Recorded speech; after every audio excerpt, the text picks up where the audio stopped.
Good evening, everyone, and welcome to the Big West Mafia Show. I'm your host, Sergeant Pickles, and with me, as always, the fantastic Becky Go Huskies. How we doing, Becky?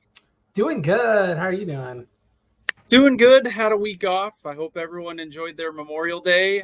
Becky and I, as veterans, have great appreciation for the fact that some of us didn't make it home, and we're here to enjoy the freedoms we have, including college football. So we're very thankful for that.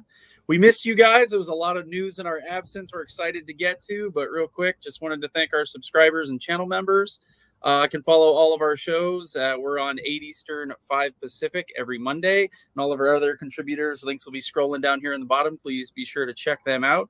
We also have the College Football Mafia Discord. People going in there, throwing out all their crazy ideas. It's a little more civil than Twitter these days, so you can get in there and talk to people that aren't going to just straight up call you an idiot. But once again, thank you for being here. And we got quite a bit of people popping into chat. I'm surprised. Everyone. It's apparently you missed us, which we're quite thankful for. Big Lubbock, you see Almighty Finn, Timothy Green. We'll pop his comment up just real quick. I think Florida State will be the ones to break out, in my opinion, and Tar Heels and Clemson. Have a great show. Yep, we will absolutely get to that. There hasn't been as much news on Florida State and Clemson in that, but I get the impression that we are edging ever closer to that moment where it all goes in a hurry. But as is tradition, I'm going to go ahead and throw up my random piece of internet news that I wanted to see this week. And Becky, I don't know if you saw this, but Alabama has officially joined the ACC. Are you aware of this? I was aware. So if you don't know, quite interesting news. Oh, I don't have it set up. Dang it. That's a fail by me. The drama's not paying off. Womp, womp. Womp, womp. Marks of 0 for execution on that one. But Alabama has indeed joined the ACC in the world of ice hockey.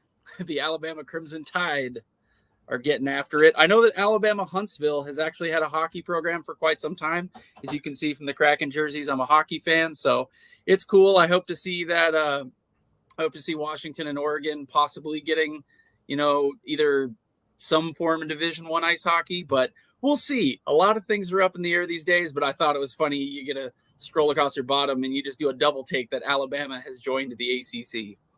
Yeah, it was hilarious when I saw it, and I was like, wait, they did what? Oh, it's hockey. That makes sense. Yeah. And then you have to think, oh, why does Alabama have hockey of all things?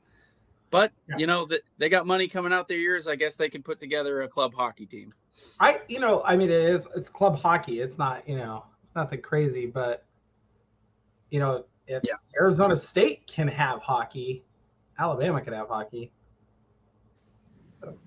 If anyone in chat can confirm we're live, it says we are on our end right now. Are we thumbs up in chat? Can everyone hear us and see us, or have I totally boogered up this whole thing? Because I got our friend Tempest here saying it's past 5:05. I see some people throwing comments in chat, so we'll just keep it rolling right along.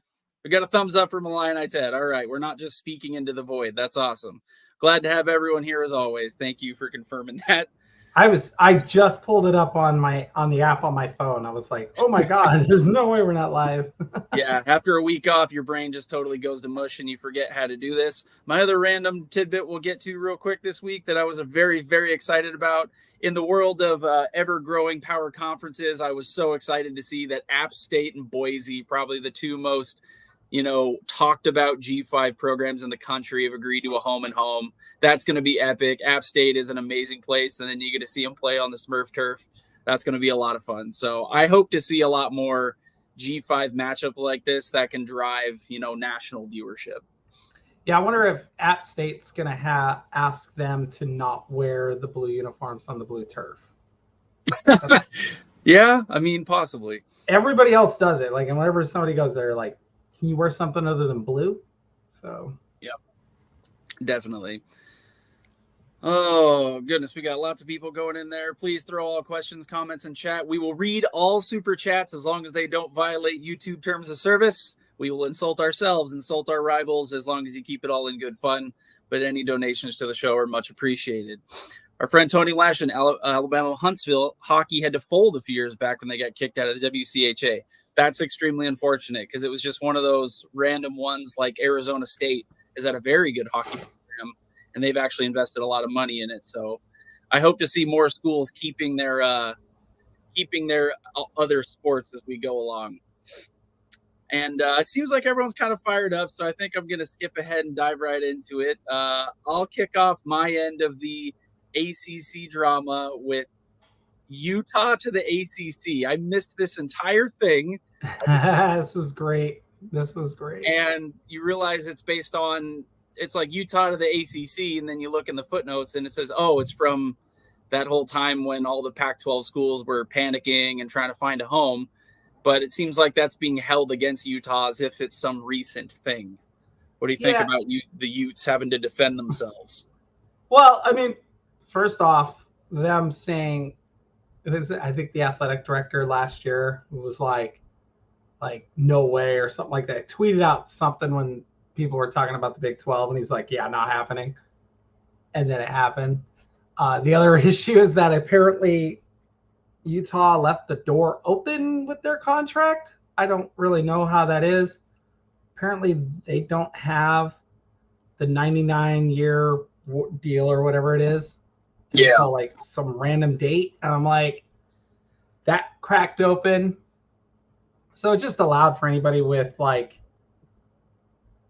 a pulse to create this rumor. And like, to me, it's much to do about nothing. You know, it's everyone was looking for a home back then. And let's be honest, the Utes are in a very, like, the Big 12 is a solidified conference, and they are where they are financially, but they're all on the same page. And that goes a heck of a long way. Yeah. And I mean, like you said, everybody reached out. Like, they all reached out in like late winter 2022, early 2023.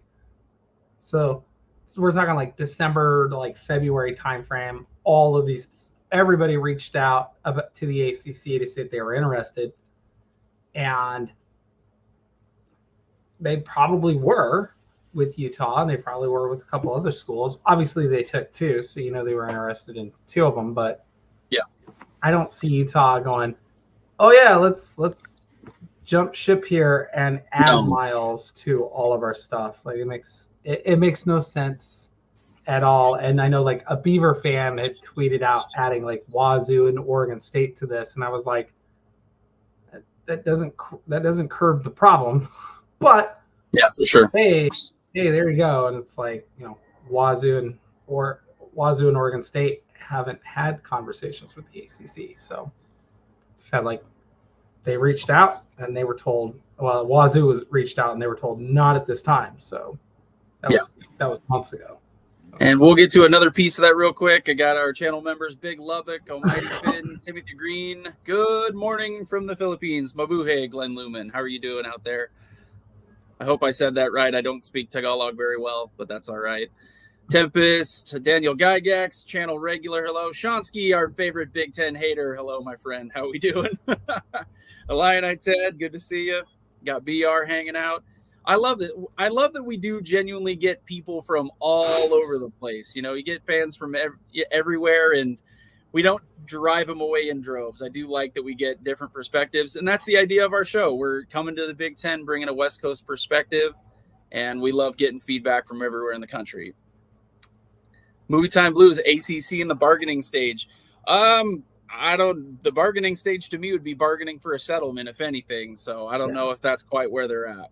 I don't think so. I mean, like, they were just given a mulligan on some things, on like a lawsuit Florida State was. So no, I think the longer pretend to keep track of all the lawsuits. Honestly, they make my head hurt. I'm not a smart man. I only have limited brain cells to designate, and focusing on the West Coast teams is more than enough for me. So I leave we touch on as much as I can, give just kind of our opinions. But if you want the full legal breakdown, our other Big Ten Mafia shows and Mowing After Dark, they dive headfirst into those legal filing type things. So I absolutely encourage you guys to check that out. I don't live on the East Coast. I mean, I lived in Virginia for a few years when I was in the Navy, but I don't know North Carolina law or nor Florida state law. or South North Carolina, Well, they seem to be well tied enough very comment. close together in North Carolina. They do. I know, like the two Carolinas tend to like combine things when they do stuff, but at least that's what I've heard from people who live there. But yeah, I'm not. I have no idea how any of that works. Like, I don't know if they've been told to go bargain, but the one thing I keep hearing though is the longer this goes, the better it gets for the ACC. So, like, yeah, I mean, they want to stretch it out indefinitely if they can, essentially, or just make it so costly in terms of time and resources that it's not worth it anymore to Florida State. I would be curious. Florida State, they're public universities. I would love to know what they have spent on legal fees for this, just for this case. Like, I would love to know. I mean, according to them, it's like a bottomless pit of money, and they're just willing to throw it at the wall. So we'll see. I'm like, I get it. You have some rich boosters and donors and things like that, but the ACC has more money than the school, and because the school can't dip into anything that's set aside probably for academics. So they've got a ceiling. Academically, though, no, they're rich as heck. Athletically, no, you got to see them. All these schools have money, but they don't always necessarily, they distribute it differently into different things. And that's the exact reason you get certain schools that have enormous football budgets, even though their overall budget might not be as high. We've brought it up many times before. Stanford's athletic budget is probably #1 in the country by a mile. It's absolutely massive, but they don't invest in football like other schools do. No, because they try to balance it out and even out the money. Yes, football gets they want to win directors' but, cups every year. Yeah, they want football to do well. They've invested in facilities, remodels, in the stadium, blah blah blah blah blah. But Stanford also, like you said, their Olympic sports are big to them. That's their top priority, I'd say. Yeah, I mean, like women's basketball. Football's just another sport to them. Yeah, football is just like they treat everything equally, which is probably the best way to go about it, if you want to be honest here. But well, they're ended up in the ACC, and speaking of the ACC, it sounds like our friend Tempest, UF, which I assume is Florida State, Miami, all have hockey teams. I'm assuming those are club teams. I don't believe that anyone down south, other than Arizona State, has Division I team. But yeah, it's awesome that they have club teams. I'm sure having 2 NHL franchises in your state certainly doesn't hurt. But that's not a bad thing. And I know the travel will be crazy, but you could have some way to link up with your club hockey teams and club sports. And I do expect a return to regional conferences for certain sports. But, you know, if a Florida State, Miami, or whoever comes into the Big Ten, that's a hockey conference. Like, you'll get all the encouragement in the world to join in. And speaking of kind of going back to our Utah to the ACC thing, there's a financial reason why I don't think it makes any sense whatsoever. And that's because we finally got the final distribution numbers for fiscal year 23, this being the last season. And the Pac-12 one, you'll see down there at the bottom. Of note, the Pac-12 is the only one that went down from the prior year, and that is specifically because of the Comcast repayment fiasco. It would have still been the worst of the 5 by quite a lot, but it's even worse because of the mistakes the conference made. Yeah. And I mean, the Pac-12's contract was the longest of all of them, so they were still on a contract from 2012, while everybody else had kind of jumped and got, they went shorter deals, whereas Pac-12 went longer. It's what the ACC is currently facing. It's why they're so afraid of it. Correct. Like, it's the best learning thing. Like, we always say academics mean nothing, blah, blah, blah. Academics play a role. The ACC's like, smart people saw what was going on, and they're like, not us. We don't want, like, Florida State and Clemson knew what the Pac-12 was doing. They saw that. They don't want that. They want to be near the top, and then they know there's no other way to do this. The only thing I think that shocked me on this was technically, I think the Big 12 payout was actually less than it was supposed to be because of the additional schools. Yeah, no, I was told this doesn't include any settlements from Texas and Oklahoma leaving. Yeah. This is just pure revenue Pure distribution off TV. But also of note, if you look at it, ACC and Big 12 virtually identical, like virtually the same, no difference. And that was my point with Utah. You're now like the ACC travel is actually, I think, would technically be worse, even though they would play Cal, Stanford, and SMU. You have no nearby schools whatsoever. And you're losing a BYU, you're losing a Colorado, you're losing the Arizona schools.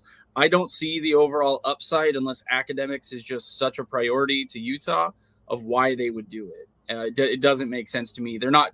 I don't see any giant tangible benefit from them leaving the Big 12 for the ACC. So I think we can just put those rumors completely to bed. It financially doesn't make sense, especially like the number of trips they'd have to make east.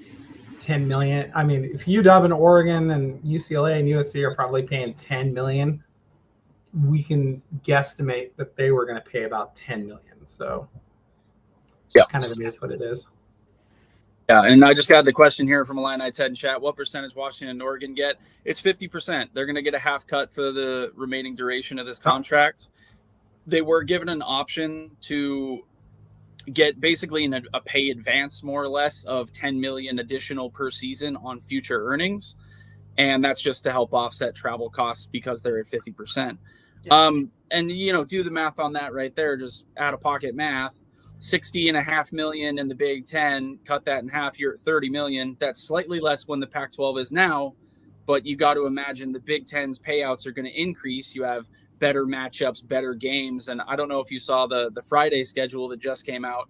It's big time matchups basically every single week. It's an incredible slate of games, even though you're not even the big noon. You're just the second option, and it's still a great game. So I expect that Washington and Oregon will still end up better off in the Big Ten than the Pac-12. I mean, like, let's just get the number out there. Like, okay, so it's 35, I think is what it ends up being, 35, 36 million.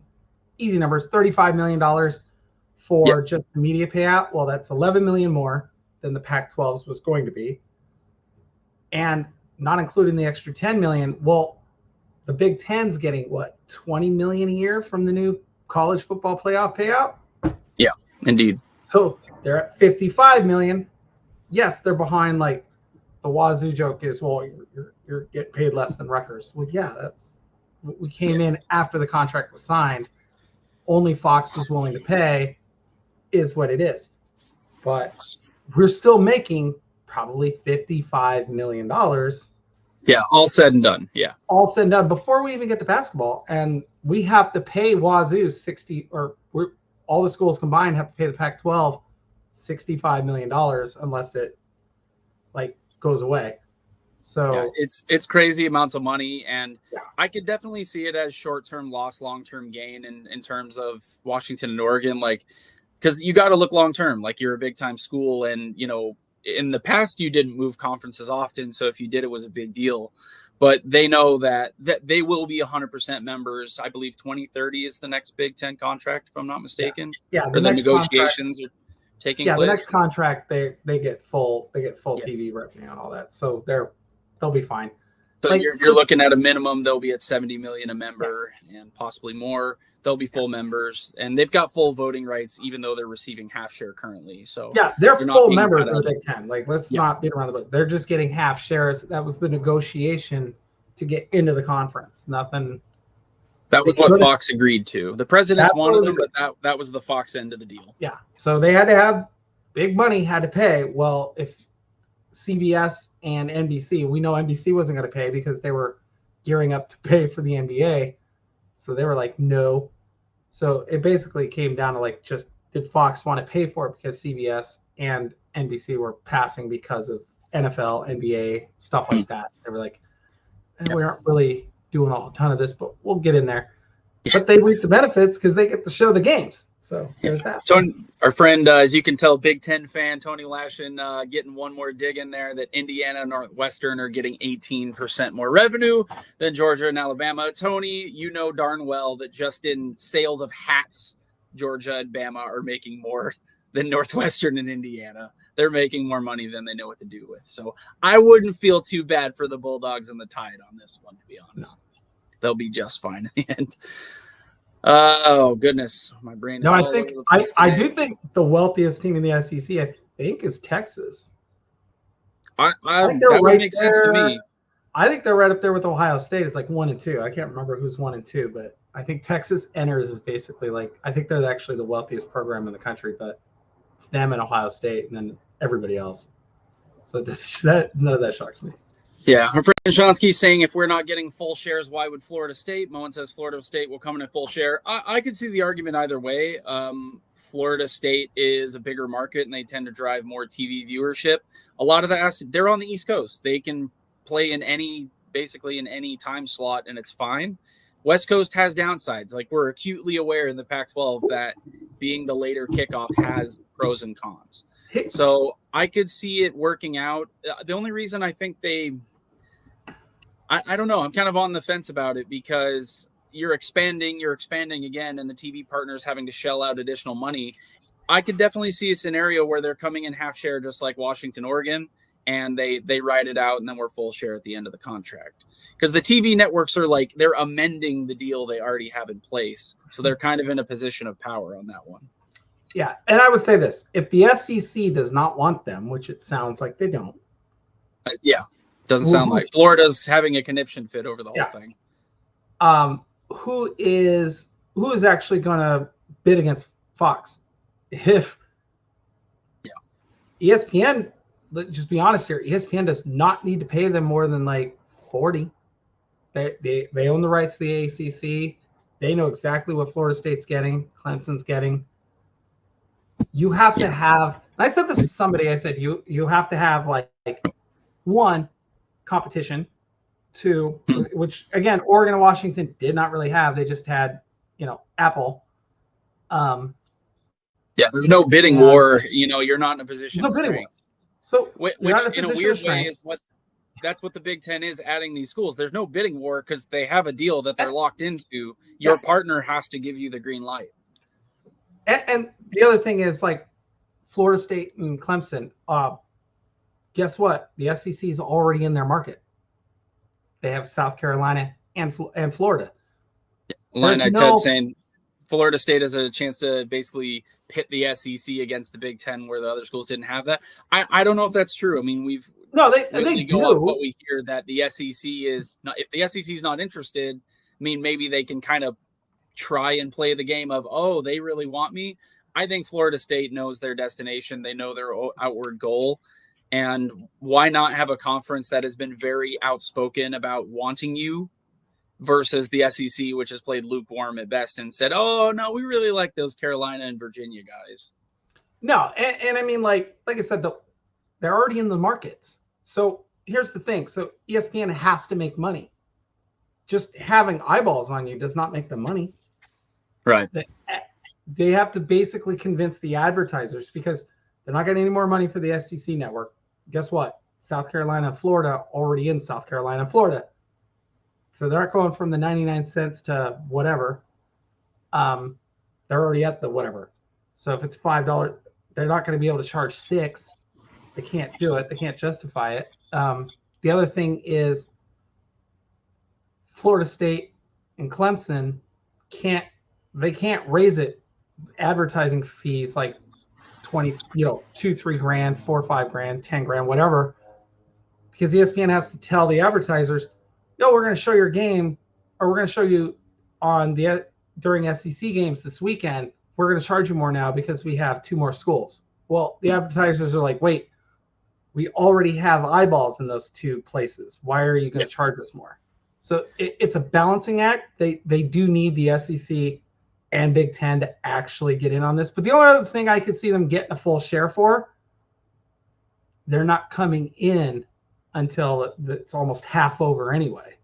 So they're going to have to try to balance that out a little bit. They'll get more. I think they get more than a half. I just don't think they get a full. Yeah, and I think they're going to have to, I'm sure, negotiate some kind of happy medium, because I believe they're going to be faced with some form of buyout. If it's a big buyout, then they need more than ever to have a higher cut of revenue share. Maybe they can do it like Washington and Oregon and borrow against future earnings, but we'll see how that goes. Our friend Lee Smith saying SEC aren't interested as to disavow tampering. If that's true, then why is the Big Ten basically saying, here, come friend, join us? Like, the tampering thing, I get from a legal perspective. Like, obviously in official emails and communications, they have to be very careful, but they have back channel ways of communicating this. And, they might be playing both sides, but let's be honest, Florida State wants to go where they're wanted and where they're going to make a reasonable amount of money to fund their program. Yeah. And right now that feels like the Big Ten. They're not talking on university phones. They're not talking on university cell phones. They're not talking on university emails, university laptops, nothing. Everything that they're doing is either verbal, like physically meeting, like because they can meet with, or it's through boosters, through money purchase, or they're calling them on their personal cell phones and emailing their personal email and doing things like that, because none of that stuff's subject to anything. Which is crazy. Crazy. There's no FOIA requests through private lawyers and stuff. So yeah, you can ask me for it, but all I have to tell you is no. Like, you're not the law, so there's no law enforcement to it. You would need like a warrant to even see it, and no judge would be like, "Oh, we're suing you. You can have a warrant." By the time you even were able to execute on something like that, they could stall it out. All of this will be said and done. All done. Yeah. Now, our friend Almighty Finn, who is a Florida State fan, I'd be real curious what your take is, Almighty Finn. I know you've been more receptive to the Big Ten side of things than it seems like some other FSU fans have.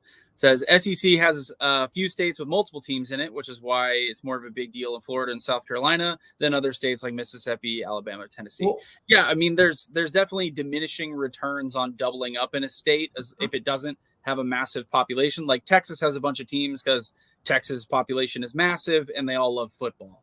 California has 4 teams and 2 of them are barely supported. So it all depends. I think the SEC could definitely have a second team in Florida, but the Gators, stomp and cry and throw a fit. And I think that's actually what kept Texas out of the SEC all this time, is that A&M stomped and cried and threw a fit about having to be followed up by, a steady competitor from their own state. Also, let's ask, when did those schools all join the SEC? 2012 for Missouri and A&M. Yeah. Again, nobody else, but the other schools, the Alabama schools, Tennessee schools, Mississippi schools, lifetime. They've been there since essentially the beginning. That's the only reason why it's not a big deal. Let me say this out loud.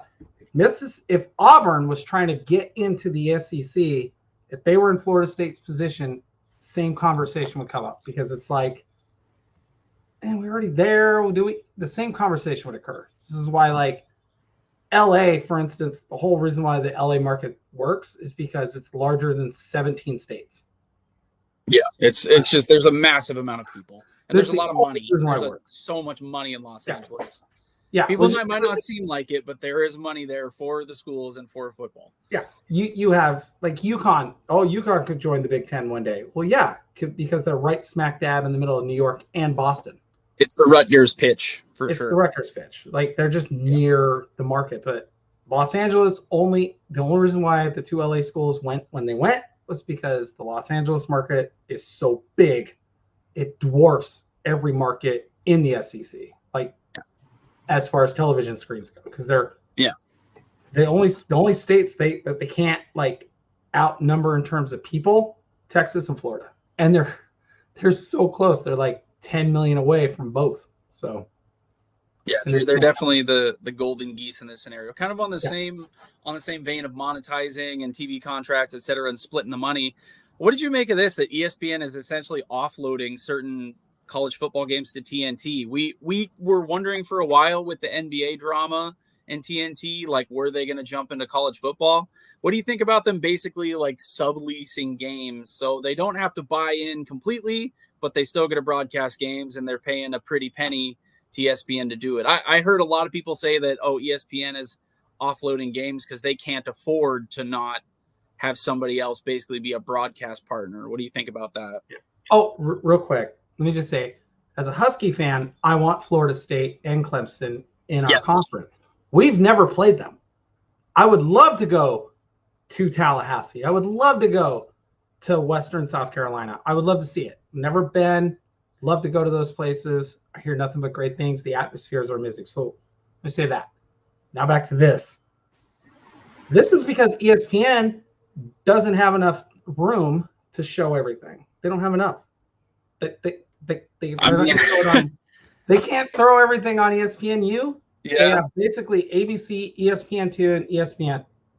After that, I feel bad for some Big 12 fans because they're going to have teams. They're going to have some of their games pushed to ESPN3 or ESPNU or ESPN News, whatever it is. And I hate the ESPN overlap programming where they like don't show it and they kick it over to the other channel. But I foresee those log jams being more common with games that aren't going to be the primetime games on ESPN. Yeah, and they lost the NBA. TNT lost the NBA. Guess what ESPN is going to have to show more of because they're paying more for the NBA. The NBA is getting like $2 billion a year from them. So guess what they're going to do? They're going to have to show more NBA games. Well, you can't. They don't have the window because, like I said, nobody watches ESPNU. They also have to show the FCS playoffs. They have to show a number of different things at the same time. So for them, this works out well. It's TNT has it. And, my thing is I had to look. I was like, is this TNT like in the US? Because there is a TNT Sports in Europe. So I did have to look. Yeah. No, it's definitely TNT, the big boys. I saw many a joke made about getting Shaq and Charles Barkley to do college football pregame coverage, which would be hilarious. I would pay so much money to see that.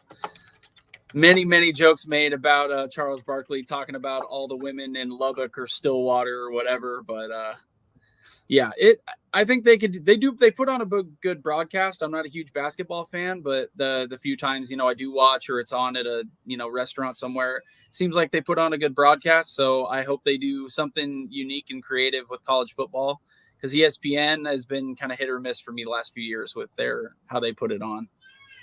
Yeah. And I mean, like, it's hit or miss, but I'm more or less curious who they're going to hire across the board because the NBA thing is really funny with Shaq and Charles and Kenny.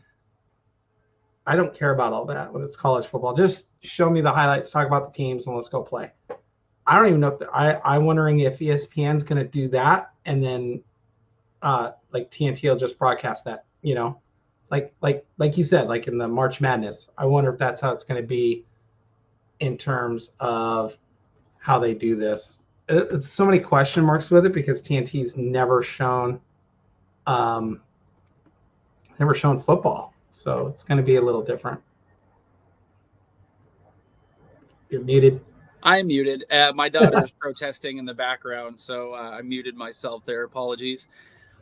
Real quick, just wanted to throw, we were talking about Utes to the ACC, and our good friend Wild Ute made a rebuttal video over on the members page. So if you'd like to become a channel member, he also put up recently last seat on the bus in the Big 12, Syracuse or UConn. He does his excellent breakdowns, runs through the numbers and kind of crunches it. And I was surprised. I mean, I'm often surprised by his videos, but no spoilers, but they both performed better than I expected. I will say that. The one that caught my attention, the orange ones, I did not expect that. Shocking. That was shocking. I was like, no. And then he ran the numbers, and I was like, well, why do the numbers this is supposed to make sense? Yeah. And people argue with Ute about how he crunches it. He weights certain categories a certain way. He thinks certain things are more valuable or less, and we can argue about whether that's true or not. But he just crunches the numbers. He crunches the numbers and throws it up. This is not his opinion rankings on it.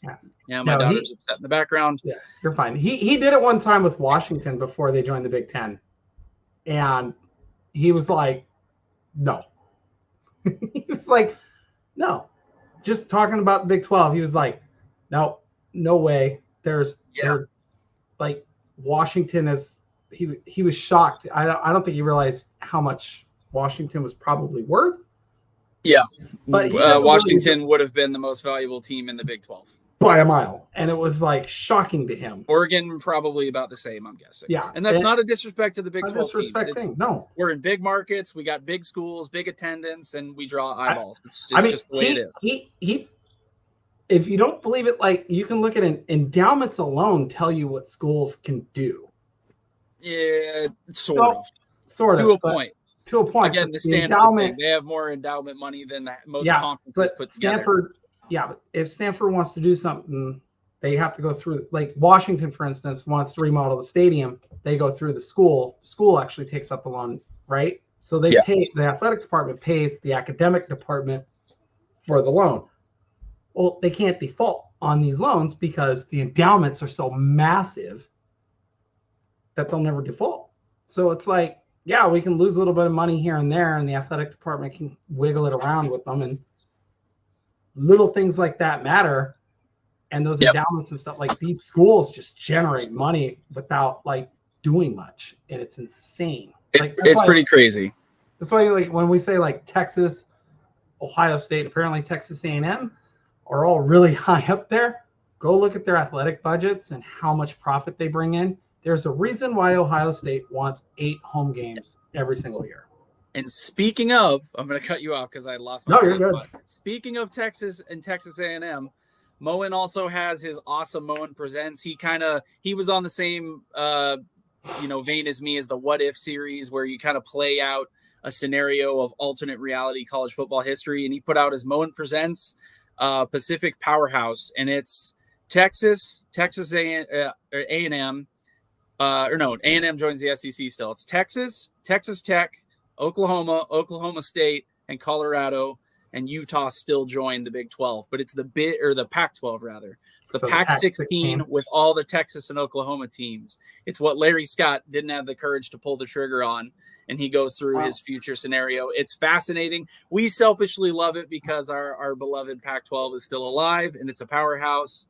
But Moen does an awesome job kind of extrapolating and really putting in some plausible scenarios. He's not just throwing stuff out there. He uses real life events to kind of back up what he thinks happens. Yeah, I will give Larry Scott a pass on that. That was more like our Trojan friends saying, "Oh, you want your own network, Texas?" Nah. And if you'd like to become a member and join our channel, we have tons of members in chat. So I'd encourage you all to go check that out after the live stream. But if you'd like to join us and become a member, here is how you can do so. Want to become a member of the College Football Mafia family? Simply select the Join button from our homepage. There are several options with their own unique benefits to choose from. You can also set yourself to auto-accept gifted membership by selecting the gift settings options as shown. Yep, and thank you all again to our channel members. We're trying to strive to put out more and more member-specific content, give you a little bit of value for money, but as always, we appreciate any super chats and memberships and just supporting the channel. And our good friend Moen has piped in exactly the right time, gifting 5 Mafia memberships. We appreciate that so much. I don't have who they went to popped up here in chat, but be sure to throw Moen a thank you and pay it forward. If you received a membership, go ahead and pay it forward, and that way you can check out all those awesome videos and breakdowns they're doing. I can tell Moen's excited about people checking out his alternate timeline videos. So please go ahead and check that out, and thank you so much again, Moen. Yeah, so is it Tempest, Antoine Coates, Craig Anderson, Debbie Perkins, and Richard Ledford. Thanks, Moen, for getting you guys some memberships. And like Pickle said, please pay it forward if you can. And, after a month, please, continue your subscription so you can get awesome content. But in the meantime, head over to the YouTube page, and then you'll see in the video section, you'll click on it. You'll see a little green tab with a star next to it that says members only video. and you get exclusive content. I think there's quite a few other Ute breakdowns that are still members only. So if you're a college football nerd to the level that we are and you love diving into the numbers, there's tons of content in there for you. And thanks again so much for supporting us. Now, we have to get to it. I was very sad. I think you know where this is going. And the king of the Pac-12, the one, the only, Bill Walton, passed away.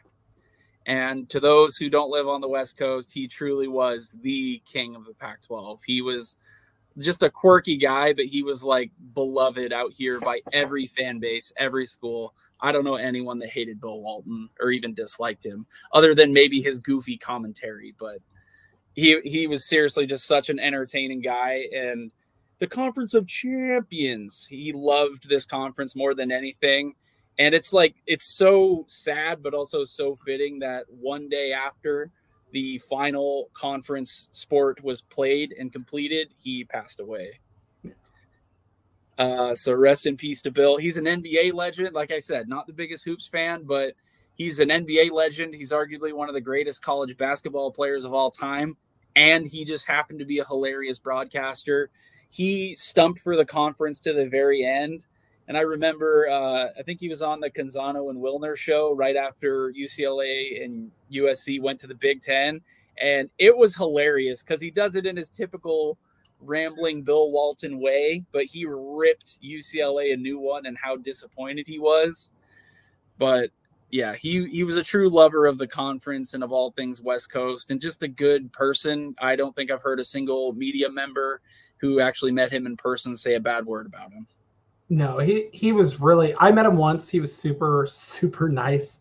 Yeah. My favorite thing is him talking about stories, and you're like, he's talking about going to like Grateful Dead concerts. And I'm like, Are you sure you weren't on acid when you did all that? Because I think he admits that he was. He was always high on something, he said. He was reported to have gone to over 1,000 Grateful Dead concerts in his lifetime. And I believe some of the living members of Grateful Dead put out a message, saying rest in peace when he passed. Like they all knew him personally. Yeah. They did this either. Somebody put it out there. He organized something for the Boston Celtics in the 80s when he was on the team to be able to go to a Grateful Dead concert. And that sounds about right. Those guys were like rock stars. So they were like, everybody got to go, but Danny Ainge's wife was like, you're not going to that. But yeah, they like organized it. They gave him a private tent so people couldn't see in. They couldn't be bothered. They could all just watch the concert and enjoy it. And I mean, I don't know if I could do an 8-hour concert, but each their own. Yep. Yes, the chemically enhancing substances tend to make time pass differently, but to each their own. Don't break the law, people. Know your laws and where it applies to you wherever you are in the country. We do not condone or endorse illegal activity. No. But yeah, rest in peace to Bill Walton. And I will always and forever miss the stories that made no sense to what we were watching, but they were funny. If you're a college fan, go listen to some of Bill Walton's rambling stories during broadcast. They gave him a birthday cake on the sideline. They had the camera on him that had a lit candle in the cupcake, and his co-host was saying happy birthday to him. And he shoves the entire thing in, flaming candle it all right in, and takes a bite. He was a character. He really was. Yeah. I'm going to miss seeing him. I think our friend Illini Ted kind of put it up there. Really see him not to call a Big Ten game, but it might be fitting that he never did. And although I'm not happy that he passed, I do think that it's certainly possible that it was meant to be. Bill Walton was never meant to be in a world where the Pac-12 wasn't what it used to be. Yeah, I mean, I'll miss it. Like I had a friend in high school who could like imitate his voice to a T. Yeah, we have a local radio host who does a half decent impression for sure. For sure, it's always funny. Miss him. He was the Conference of Champions. He was the king, the undisputed king. I think he only lost like 3 or 4 games his entire career at UCLA. He was part of the peak John Wooden era UCLA. He was the dynasty at UCLA. Yeah, he was right after Lou Alcindor, aka Kareem Abdul-Jabbar. He won he was on the team that set the record for the most wins in a row. before losing to Notre Dame, and then they still went out and won a national Crazy. title. So it's crazy. Yeah. I think he played in the game 3 out of the 4 years he was there too. So it's like even crazier to think that. We got some questions and comments. I promise you we're seeing them through the show. We're just trying to get through our main news stories, and we'll loop back around to them. So if you have questions and comments, we appreciate a super chat, but if not, throw them in there. Almighty Finn, when is Seattle getting the Supersonics back? They're negotiating their TV contract. It is heavily rumored that Vegas and Seattle will get NBA expansion franchises, which is ironic because that's exactly what the hockey teams did, a la the Seattle Kraken behind my shoulder. That will be awesome. It'll be a massive day in Seattle. About that, that'll be on par with any of the championship days in the city when the Sonics come back, because the reasons they left were not the reasons that most franchises get relocated. Yeah. It was because of corrupt politicians, a shoddy remodel, and terrible ownership. It was not because the fans didn't show up. That was not the reason the Sonics left. Yeah. So it'll be a big day. I believe it's coming. I mean, everyone in the city who's a Sonics fan is basically convinced it'll happen at some point, and I think it'll be soon. The arena's already set. They have everything in place. They have an ownership group ready to go. Everything's done. They just need the NBA to say yes to it. And I think the NBA makes more money from the networks if they add to their networks. So, but they have to add large markets, and then Seattle's the largest market available that doesn't have a team, not named Tampa. Yep. So we got Montfroth here talking. I think you mentioned it when we did App State Boise. App State and Texas State both going to be 12-0, playing for Sun Belt Championship in a playoff spot. All right, that's a pretty bold call. Yes, they will both beat their P4 matchups. I'd have to look up what those are, but crazier things have happened. It would be insane to have two teams from the same conference going undefeated and playing for if they're both undefeated in that championship game. Yes, the winner of that game will absolutely be the G5 playoff team. But I personally think Boise and some other teams, App State's usually pretty good, but I think Boise's very, very good. They had a 5-star quarterback transfer, and that's up there. It's very uncommon. So App State plays Clemson. Oh, at Clemson. Gravy. At Clemson, and then who was the other school? That's tough for anyone. Texas State. Texas State, yes. So App State at Clemson, you have them taking them down, the mighty Tigers. That would be a very App State-like game. Although most of their major upsets, if I'm not mistaken, happen at home. Yeah. But it would be very, very cool to see them pull that off.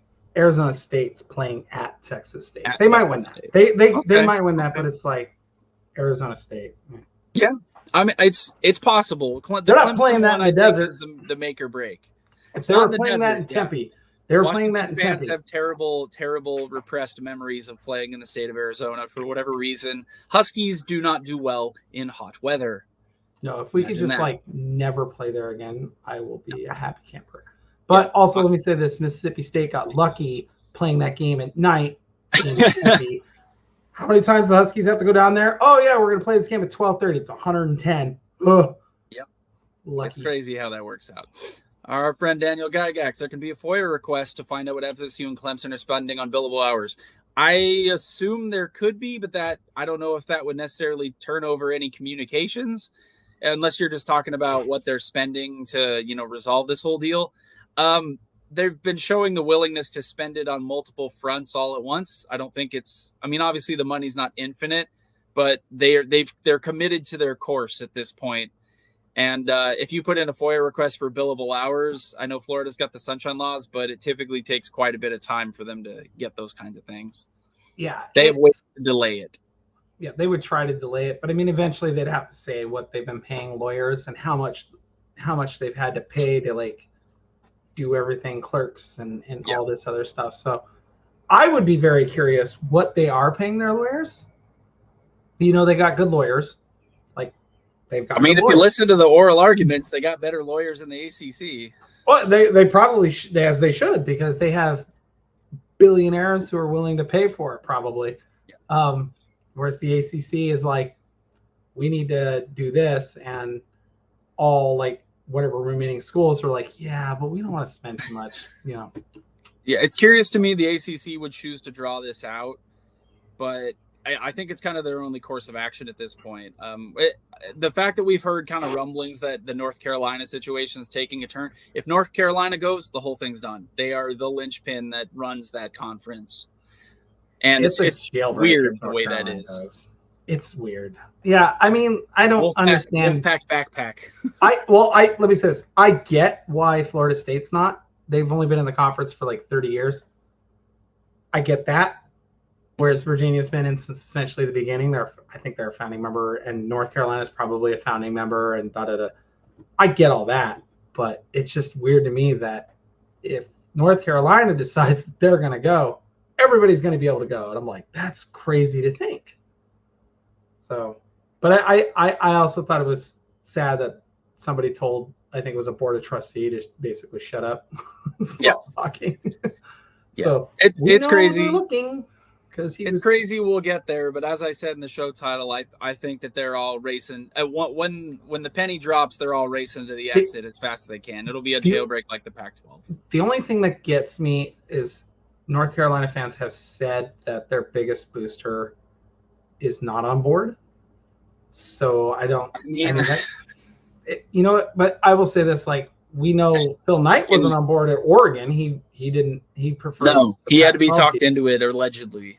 He had to allegedly be talked into it, and that's why UW was able to vote on it the night before Oregon was. So they had to talk. People with big money, it seems like, tend to resist change. They like cost certainty, even if that means less money. Yeah, like like in his case, he's like 90 years old. I don't think he wants to. No, it's like, look, I'm leaving you guys a ton of money in the next 10, 15 years, but in the meantime, try not to do this. We'll definitely see. Our friend Timothy Green giving us a bit of light pandering. We appreciate that. Becky, go Huskies, Sergeant Pickles, best in the West. Love the show. Appreciate it, Tim. We are not above flattery here on the Big West Mafia. We are not above flattery. Almighty Fed, Larry Allen. Yes.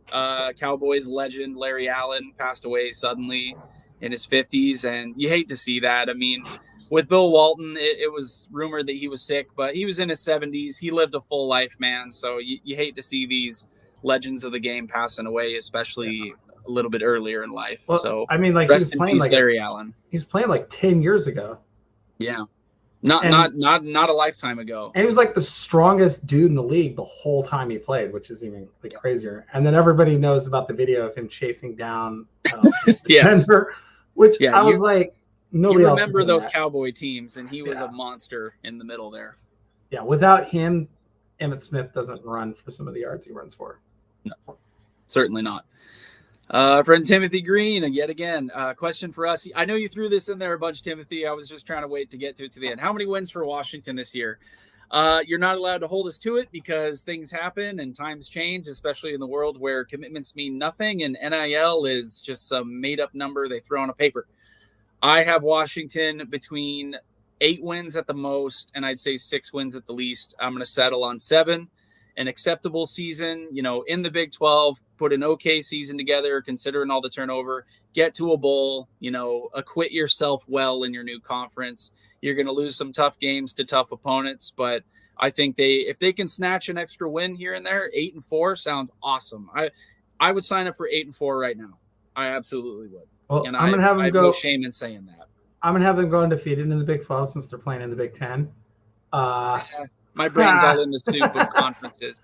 In the Big 12, they go undefeated. No. Yeah. Big 12 is going to be a tough conference too. I'm a little more optimistic. I think 9 wins is the ceiling and 7 wins is the basement. But yeah, it's a tough schedule.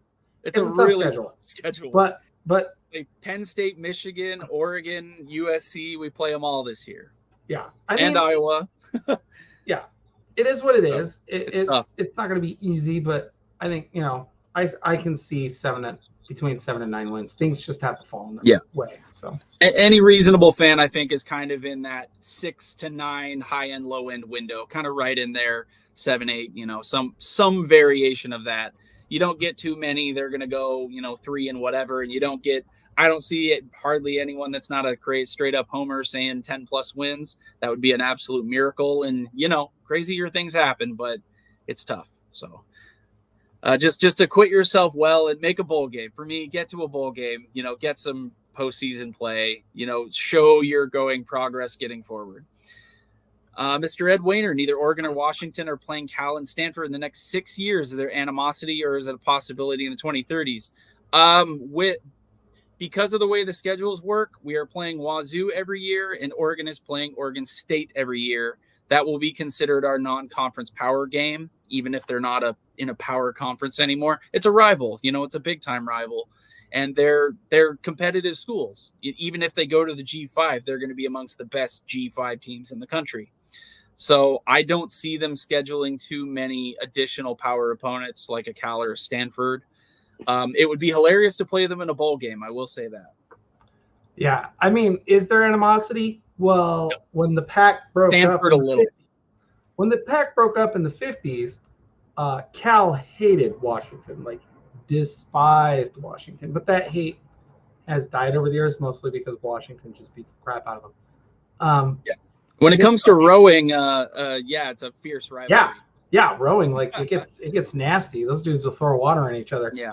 On the gridiron, not so much. Yeah. I mean, they get chippy. They do get chippy. They when both teams are really good, Stanford or Washington can be something.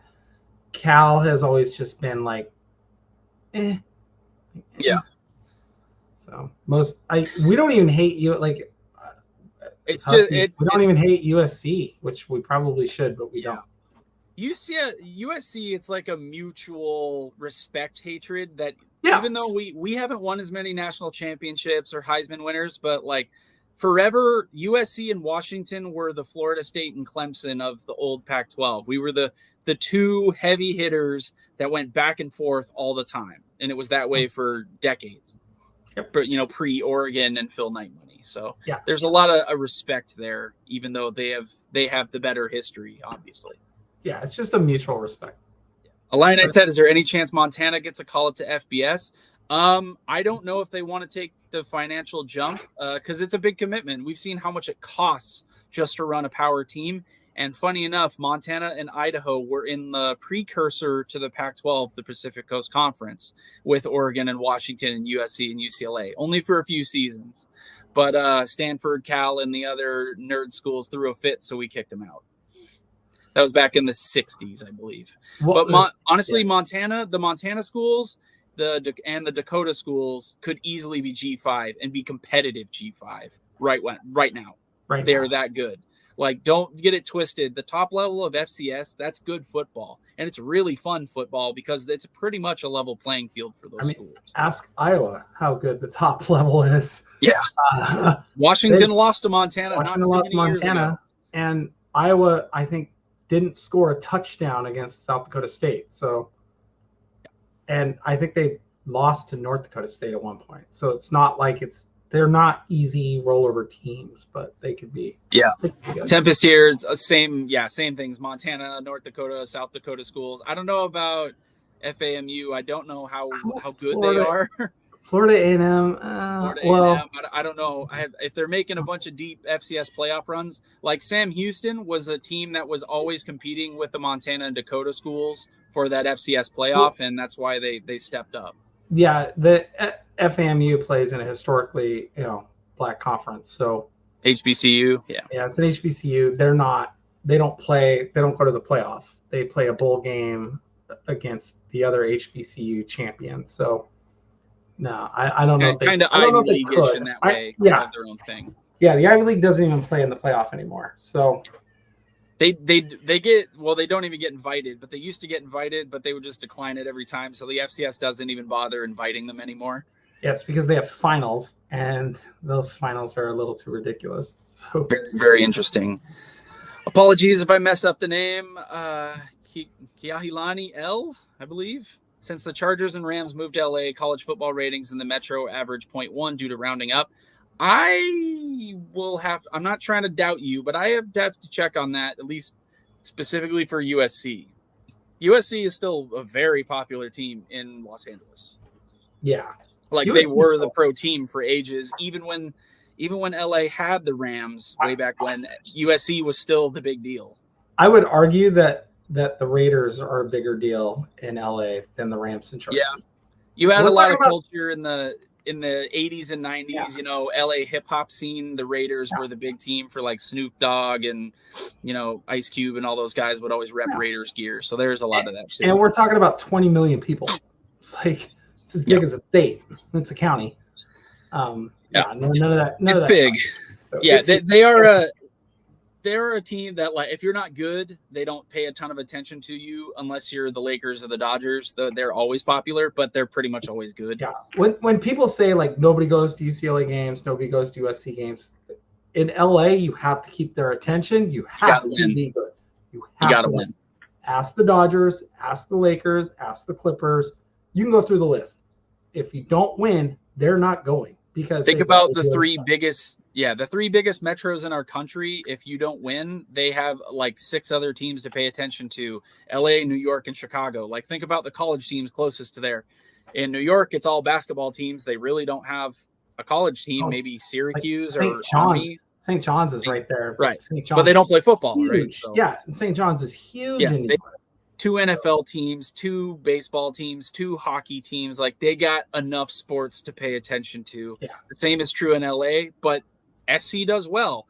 So I'm not trying to doubt your statement on whether their ratings. I'd have to look into it. But when SC is good, they draw. They do. So. They do. And they'll draw a ton, and they should draw a ton. But it's LA. You have to be great or you're not. That's the Angels.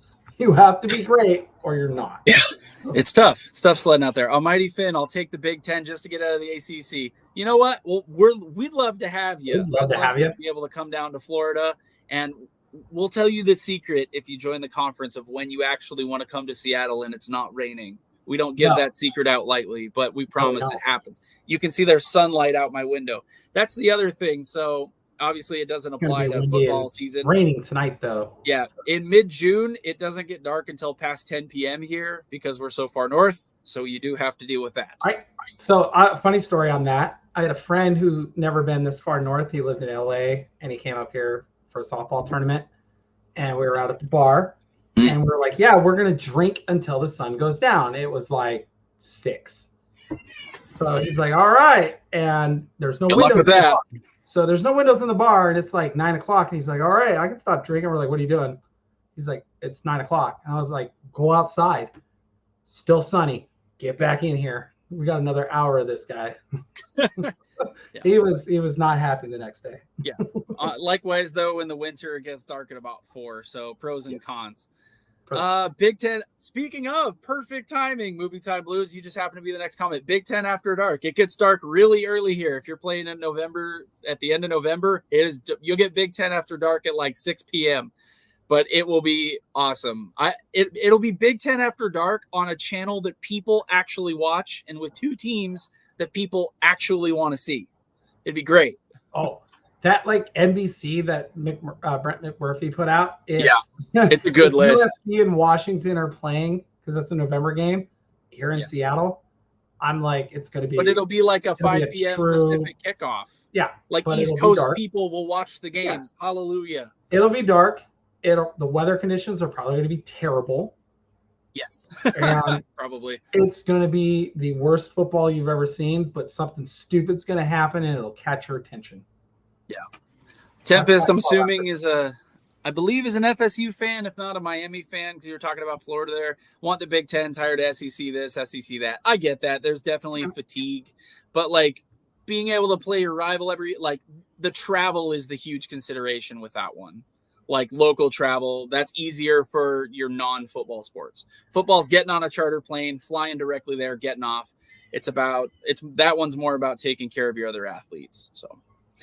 Mighty Finn, Washington. Do they play Ohio? I don't believe we play Ohio State either next year or the year after. We don't go to the shoe until like 2029, and I plan on going to that game. So, yeah, I've been to the shoe a couple of times. A friend of mine's an Ohio State alum. So when I lived in Virginia, her dad had season tickets. So when he didn't want to use them, we would just drive up there from north for a weekend. The shoe is a blast. And then I was there a couple of years ago in the summer. before the season kicked off. And I'm like, oh my God, that place is huge still. It's one of the great places in college football. I just hope Washington's back on their feet and can pull off a competitive game. I just want to know, an Almighty Finn thinks the Seminoles are going to come to Seattle. Yeah. And how happy he'll be if they're coming to Seattle in like October or November instead of September. My sneaky pick is, I believe, when they join the Big Ten, I think Oregon is like their destined rival somehow. I think they're in that same vibe for me for some reason. Oregon and Clemson too. They're, I guess, more so Clemson, but they're kind of that same vibe. Like, I don't know. I got a feeling about that one. I want to see the Twitter battle between those two schools because legendary Twitter. Florida State Twitter was the original college football Twitter. Yeah, and Oregon can get a little toxic. So. It's a wild place to be. Movie Time Blues, good point about how a country sport is not majority represented in that sports league. I don't know if it'd be better to have a league only with Canadian teams. Not hockey. Oh, okay. I see what you're talking about there. Yeah, as far as I'm just trying to understand, I guess, what you meant by that. Country sport is not majority represented in the sports leagues. Oh, are we talking about like how basically like 60 or 70% of the NHL is Canadian, but like the majority of teams are USA? Yeah. Yeah. I mean, it is what it is.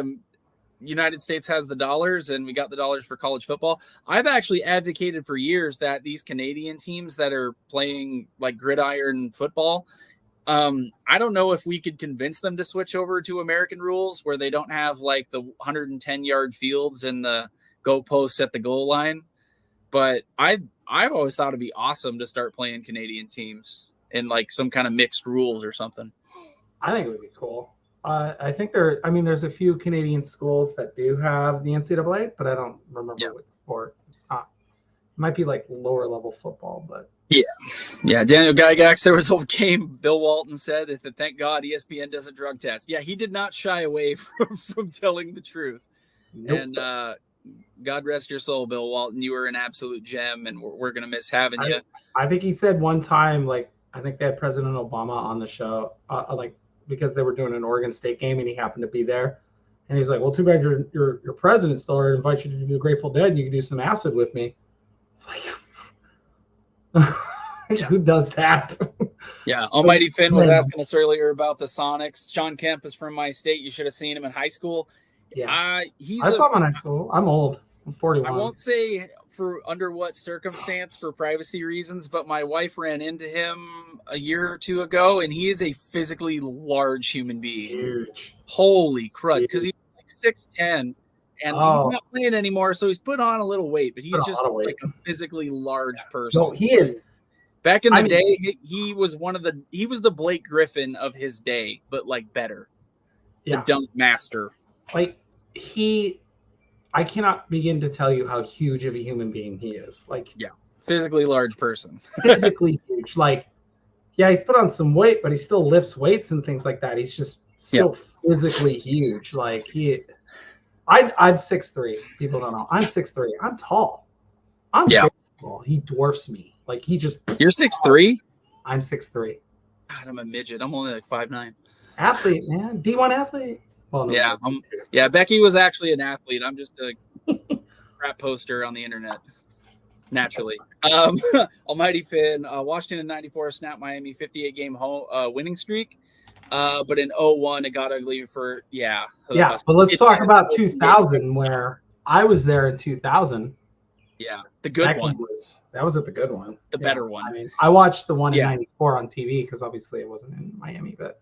We've talked to Rock and Rant about this, that it would be really cool for Miami because not only are we geographic absolute opposites in the country, we have a lot of history with Miami, not only splitting the 91 championship, but we have had a few series over the years, and they were tough games when both teams were really good. So it would be cool to revisit that.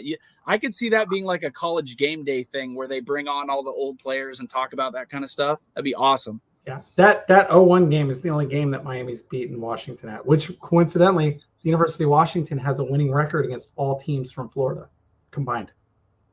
That seems impossible. We've never played Florida State, though. We've never played Florida State, never played UCF, obviously FAU, and all. And got to rectify that.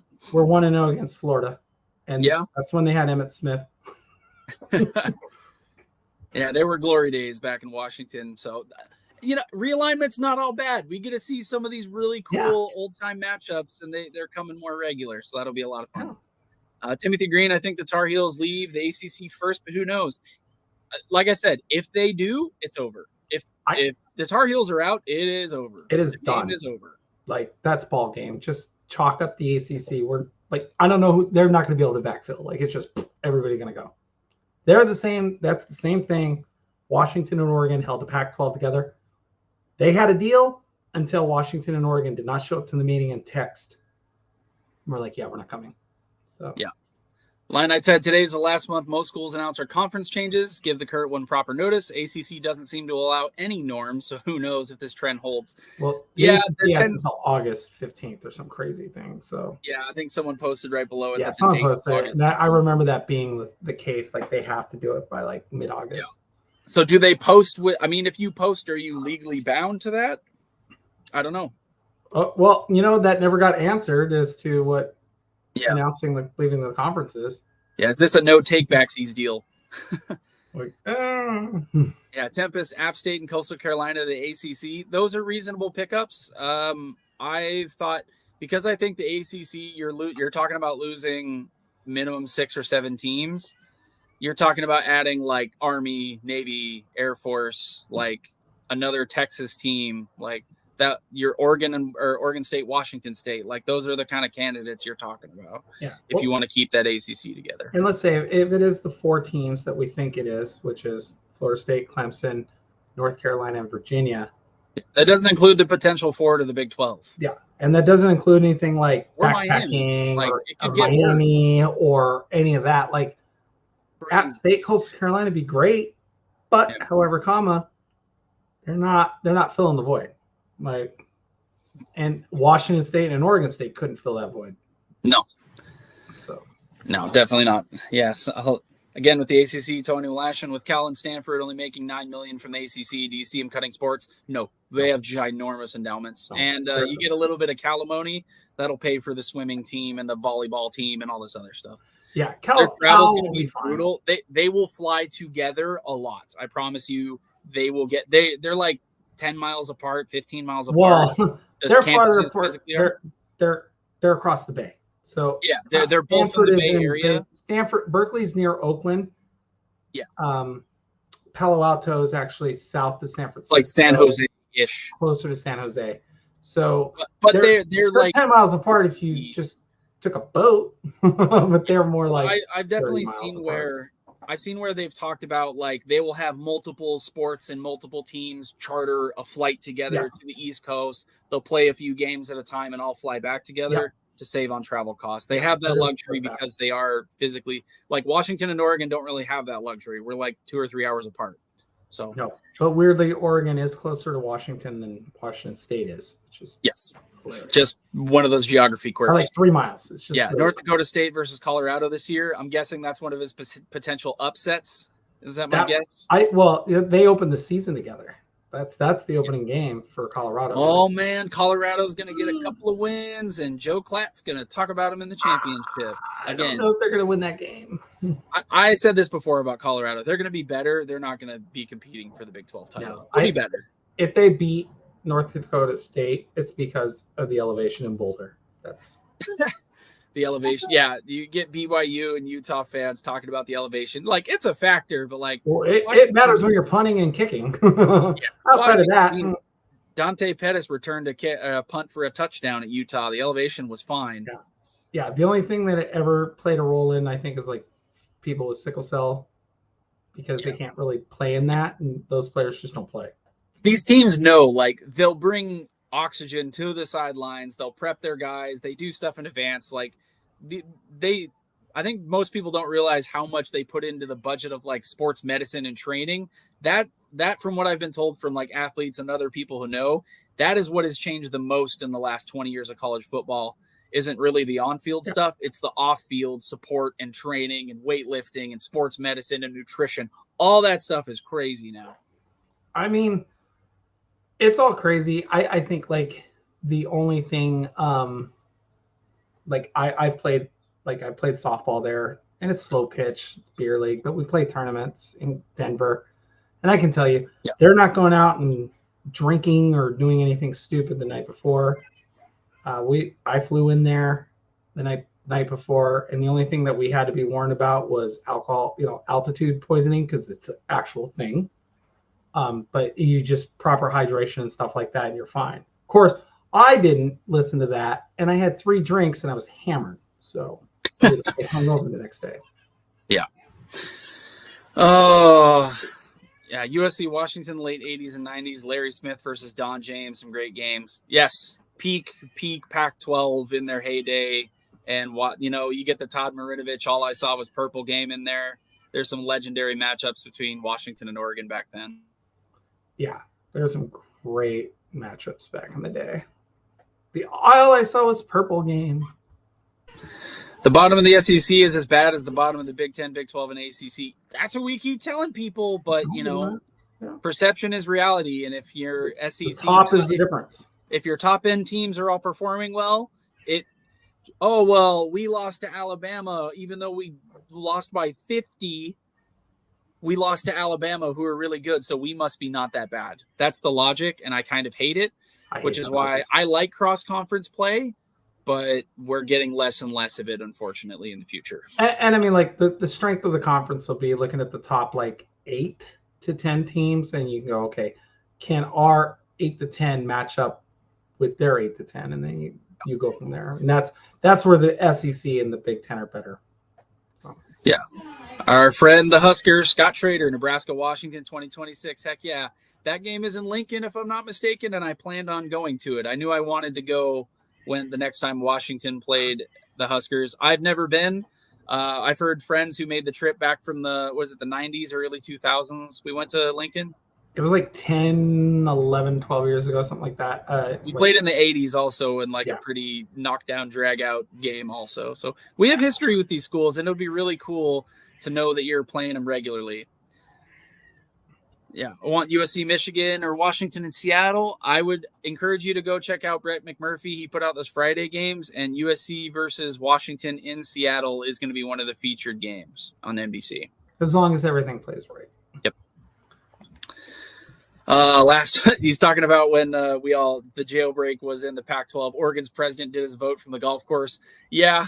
Phil Knight was hesitant. The president's just yeah, I guess. Sure, sounds good. Let me just hit my 9-iron. That wasn't the president. That was one of the board of regents or whatever. Right.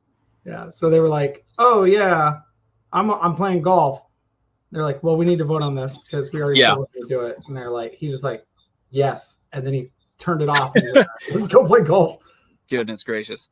Yeah. Our friend Timothy Green, remind you to like, share, subscribe. We have all of our shows down below scrolling, but we do this one every Monday, 8 Eastern, 5 Pacific, unless it's a holiday, or check Twitter. We'll update you if we're not doing the show that week. But we've got some fun stuff cooked up this summer, and the season's approaching faster than you know it. So, Becky, I will go ahead and kick it to you with your final thought. It can be football related, life related, random, your choice. Okay. Women's College World Series is being played. Yeah. We have Oklahoma lost for the first time in 20 games at the World Series. Insane. Which is insane because considering you really only play 6 games a year. They lost for the first time in 20 games to Florida. Texas and Stanford are playing right now. Stanford has to win. But everybody likes watching it. It's great. It's a great game. The girls really do play well. You see some amazing pitching, some amazing hitting. But don't forget to don't stop watching them when this is over, because those girls are going to get drafted, and there are professional leagues that will be on TV. So try to tune into that so that those sports can continue to grow as well. Yeah. Women's College World Series has been growing every year. I know I have a lot of fun watching, despite, not knowing jack about softball really. So, I'd encourage anyone, you want to support your conference, your team, your league, your school, watch other sports. Watch other sports if you have any interest whatsoever. Texas is playing for the national title. They won 1-0. Okay. Oh yeah, I'm sure Texas could. They're they're so scant on winning titles in sports. How do they ever go through with their lives doing it? And speaking of, my final thought is that the Big Ten is not ready for this smoke because they are about to bow down to the Alabama of rowing, the Washington Huskies, who the men's team got their 20th national championship week. Go Dogs. They didn't just like do well. They swept every race. Every single race. Yes. So, by the women didn't do poorly either. But good luck, Big Ten. Yeah. You're gonna need it. Wisconsin, Michigan, whoever else. I think there's like 5 teams in the Big Ten. You are not ready for this smoke. The Alabama of rowing is coming. It's coming. Yep. But once again, thank you so much, everyone, being here. It's a lively chat tonight. I'm sorry if we didn't get to any of your questions or comments. We're trying to roll through, but we appreciate everyone being here. It was fun after a week off. I really enjoyed it. And anything else? Well, one more for the road. Yeah, here we go. Players I'm enjoying this too much. I don't want to let it go yet. No, let's do this. The FPI came out from ESPN. Oh gosh, I regret asking this. I don't want to do that. Who's going to win the Big 12? Who do you think was number one? Argument. Who do you think was number one on winning the Big 12 according to ESPN's FPI? I know the answer, so it's not gonna. It's Kansas, right? Kansas. Yeah. All the teams. Want to guess where like Utah was? Not Kansas State. Kansas. No, Kansas State. Want to guess where Utah was? Who people think will end up winning the conference? The truth is, the Big 12 is a crapshoot. Roll the dice. I think Utah's going to win it because they're bringing back Cam Rising, who probably will get to play again next year at age 50. But that's not here nor there because apparently the models think Kansas is the best team, and I'm like, we shall see. We absolutely shall see, but we will leave it there. Everyone can go tear it up in the Discord, discussing Big 12, FSU, Clemson, UNC. We appreciate everyone supporting us. And from myself, Becky, and everyone here at the Big 12 Mafia, College Football Mafia, Big West Mafia, thank you for joining us. We will see you next week. Bye.